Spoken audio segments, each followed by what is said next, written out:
Hey, Chris Lipe here with a vocal analysis for one of my favorite songs of all time, Last Goodbye by Jeff Buckley.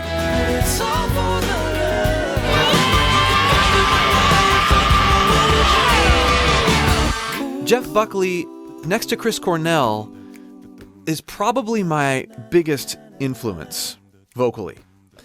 And I love the freedom that Jeff has to go in and out of different resonances, the way he embodies different characters while he sings, the way he freely and from an improvisational perspective moves throughout his range. And his songwriting, Grace is one of the greatest albums of the 90s, if you ask me. So I'm excited to get into this with you on multiple levels. If you haven't listened to this song in its entirety for a while, I'd encourage you, after watching this video, go listen through all the way through without interruptions.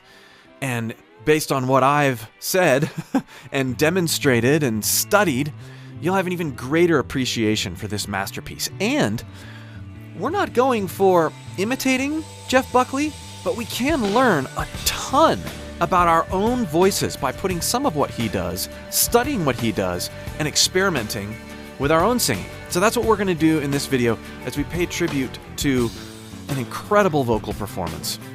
If you'd like more help with your own singing, more personalized attention, and you'd like me to come alongside you and be your vocal coach, the best place to start is by clicking the link below and joining my free voice course. There's lots of things we can do from there, but if you start there, that's great. All right, let's get into this. This is our last goodbye. I hate to feel the love between us down, but it's over. Just hear this and then I'll go.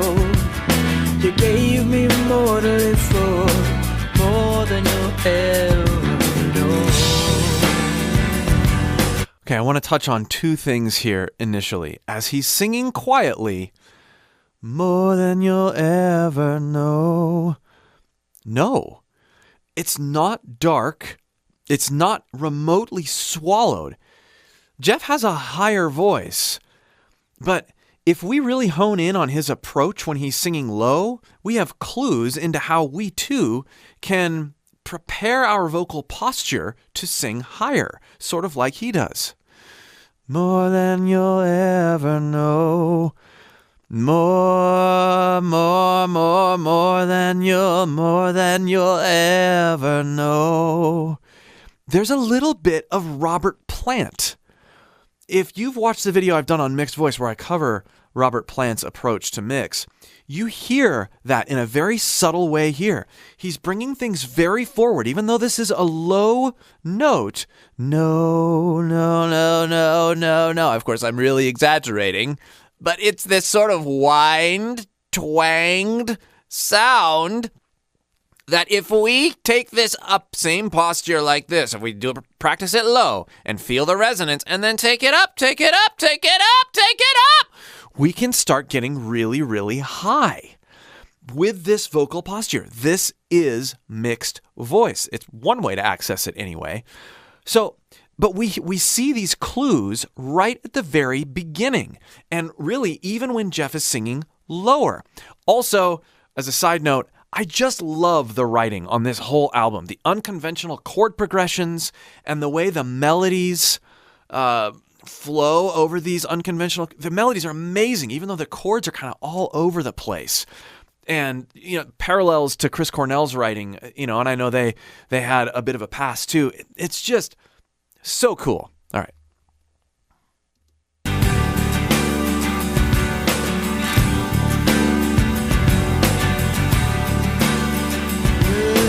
This is our last embrace. I have to point that out right there. This is our last embrace. No, it's not heavy. This is our last embrace. Hear the difference? It's subtle. This is our last embrace. No, that's pushed. That's as though we're about to top out, right? I can hit these notes either way. Most of you probably can. But this is our last embrace. Brace. It's lighter. I have a heavier voice than Jeff anyway, but we can take this posture and really internalize it. Start dreaming, always see your face. Why can't we overcome this war? Baby, maybe it's just because I didn't know you at all.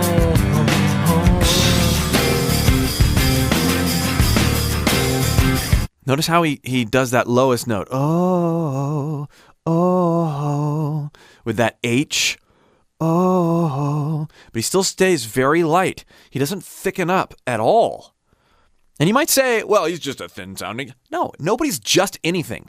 This is a way that he has learned how to program his muscle memory to get the voice he has. Let's approach it with that mindset.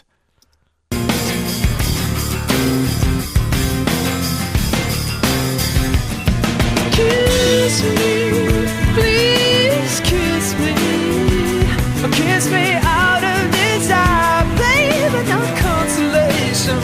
Okay, this line is one of the greatest Jeff Buckley lines to put into your own voice. There's so much going on. We might be tempted to kiss me, please kiss me. No, he's in head voice there for some of it. Kiss me. But then notice what he does on please. Kiss me, please kiss me. Kiss me, please kiss. He's transitioning into mix. He's not in head voice the whole time. And this posture of please, he's fading into it. Please, head voice, please, please, please. And let your voice crack as you're dialing things in. That's totally fine. But that same posture I talked about before. Kiss me out of desire. That somewhat cartoonish sound.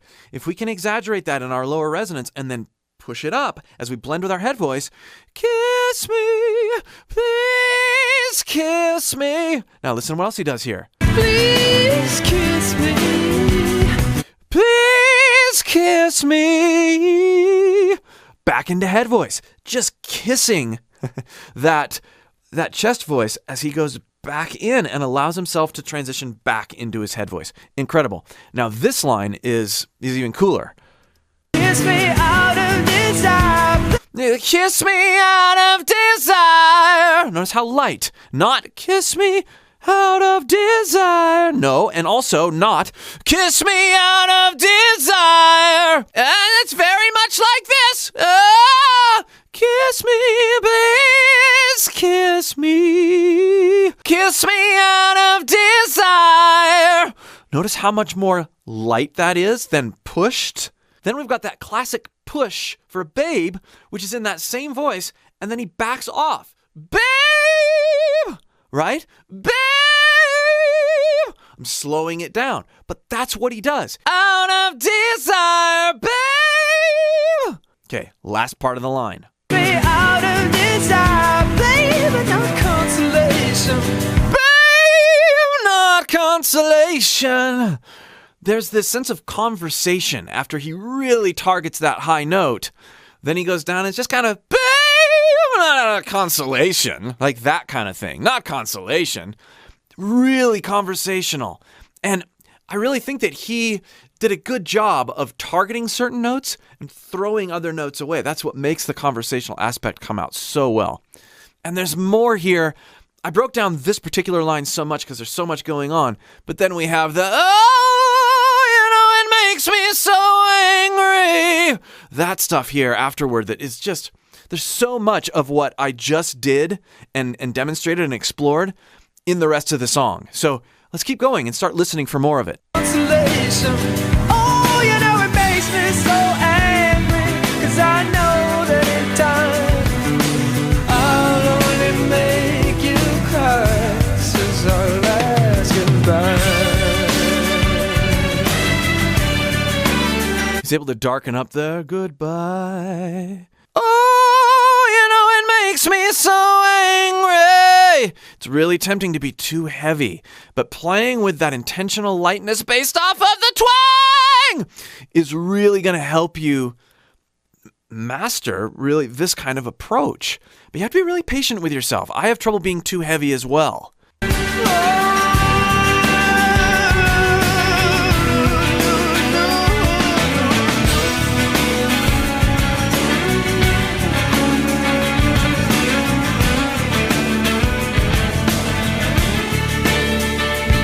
That's really the easiest way. Pick a note, just like he just did there. Oh, experiment without having certain words going in and out of your head voice. Accepting what happens as you work through heavy and light, heavy and light. Get those lighter, higher mixed sounds based off of that original vocal posture I was talking about.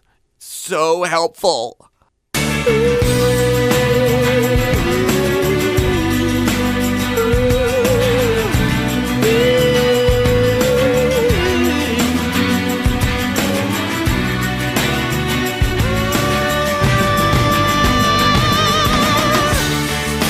That's one of those notes. Starting in head voice, and then bringing in that subtle mix. Try it with lower notes. Try it right on the edge of your break. Starting in head voice. Let yourself crack a little bit as you're dialing it in and practice the sensation. Not necessarily the sound, the sensation first of going from head voice into that thinner mixed sound. I've done lots of videos on mixed voice on my channel, and I cover it in depth in my course, getting these coordinations down. Lots of great exercises to do so. But this is where we start. This is where I started. Just say, no, this can't happen to me. Did you rush to the phone to call? Was there a voice uncurrent in the back of your mind saying, maybe you didn't know him at all. You didn't know him at all. Oh, you didn't know. I love that line. The articulation. I didn't know. So neat. Oh, you didn't know. Oh, you didn't know. Ooh, you didn't know. I find it really helpful to slow his lines down and really feel the resonances because he's going in and out of his head voice constantly. What does that feel like at slower speeds? He does it so naturally and so seamlessly, but if we try to do it at his speed, take it slow first. Well, the bells out in the church tower chime. The burning cruising to this heart of mine. Drinking so hard on a soft night, and the memories of our side standing so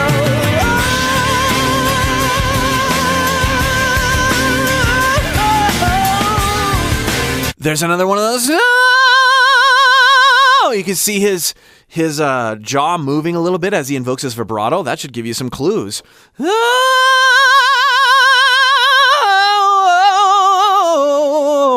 How can you experiment, put your own voice in with what he's doing?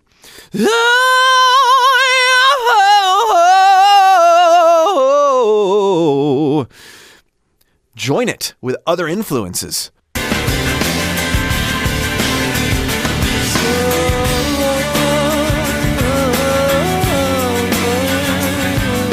Not afraid to crack either. Oh.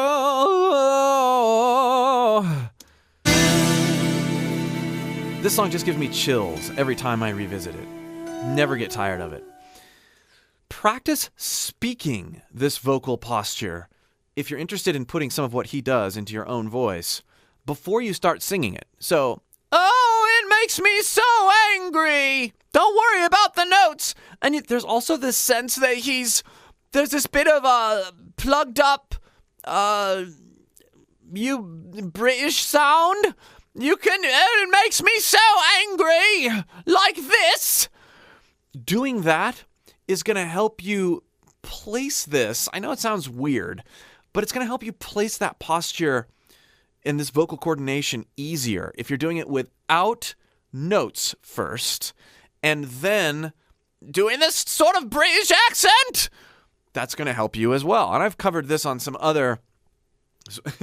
I did this on the David Bowie video too, where if you want to get higher, adopt this character and see what happens. Anyway, I hope you've enjoyed this. Me breaking down and analyzing one of my favorite vocalists and one of my favorite songs.